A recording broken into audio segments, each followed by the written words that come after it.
Hello, this is Anna Laura Brown, and in this video I'd like to talk with you about some advice about diets for special needs children.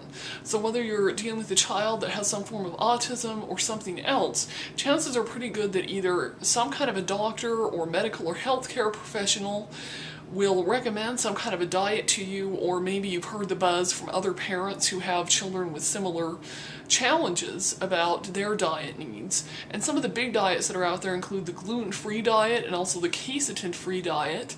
And then there's also a couple of variations on that, such as the Candida diet and a couple of other things out there. And so I just want to give you a couple of words of wisdom and some of my experiences with that. When I first got my ASD diagnosis at the age of 5, my parents got it from a traditional neuropsychologist doctor, but then they also went and got an opinion from a couple of other alternative practitioners, and one of those that they went and talked to was a natural homeopathic medical doctor. Now, not really medical doctor, but a doctor that deals more with vitamins and supplements and that kind of thing.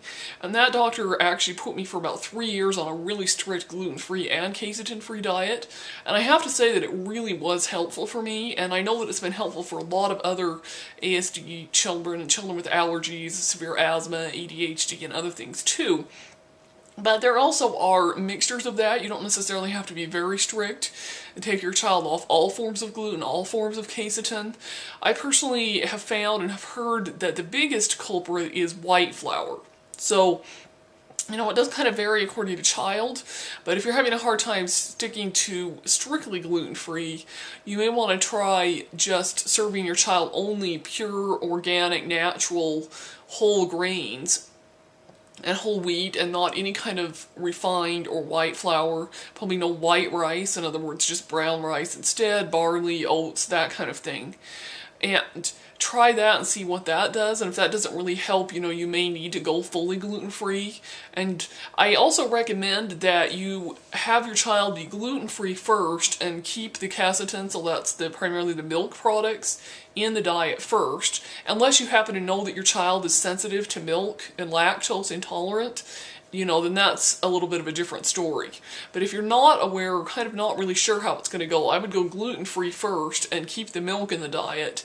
And then if it's really not working, you can try also going lactose-free, or what they sometimes call quercetin-free as well. And then you maybe could even try the opposite and have the child eat some gluten and not eat the lactose or the milk. So anyway, those are just a few tips and words of wisdom based on my experiences. There are a lot of diet cookbooks out there that you can get a hold of nowadays, and a lot of grocery stores that mark the shelves with gluten-free or lactose-free foods, and lots of versions of, you can even buy gluten-free flour already made at the store. And it didn't used to be that way back in the 80s when I first got my diagnosis. It was a lot harder, and I remember just eating a lot of carrot and celery sticks, rice crackers with peanut butter, different things like that. So anyway, just wanted to share that with you and hope that's helpful. And if you do have questions and want to just talk with me a little bit more about my experiences with that kind of thing, feel free to get in touch with me. I'll put my contact information on this video. And yeah, take care. Thanks for watching. I'll look forward to hearing from you on another video.